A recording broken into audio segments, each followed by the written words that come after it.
नासिक कराची के कियामाड़ी ऐं ओला ज़िले में 100 खां वधीक गैर कानूनी रहंदड़ अफ़गाननि खे पुलिस हिरासत में वठी कियामाड़ी होल्डिंग कैंप आंदो आहे। इन हवाले सां असां वीडियो लिंक ते मौजूद आहे धर्ज टीवी जो रिपोर्टर इमदाद सुमरा। जी इमदाद, कहिड़ा तफ़सील आहिनि? जी बिल्कुल, वफ़ाक़ी हुकूमत पारां जेको आहे मुल्क में गैर कानूनी रहंदड़ अफ़गाननि खे जेको आहे सो 1 महीने जी मोहलत ॾिनी वई, लेकिन हिन वक़्तु 1 महीने खां वधीक ॾींहं गुज़री चुका आहिनि।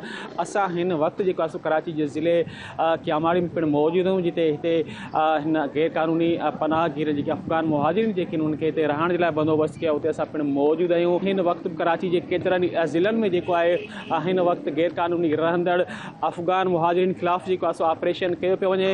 हिन वक़्तु केतिरनि अफ़गान पनाहगीरनि खे जेको आहे सो हिन वक़्तु हिरासत में वरितो वियो आहे। अव्हांखे इहो ॿुधाईंदा हलूं त हिन वक़्तु कियामाड़ी ज़िले में जेका कैंप जेका लॻाई हुई, उते बि जेको आहे सो हिन वक़्तु 4 खां वधीक जेकी बसूं जेकी आहिनि उहे उन्हनि गैर कानूनी रहंदड़ अफ़गाननि खे जेको आहे सो पंहिंजे मुल्क ॾांहुं जेको आहे सो खणी वेंदियूं।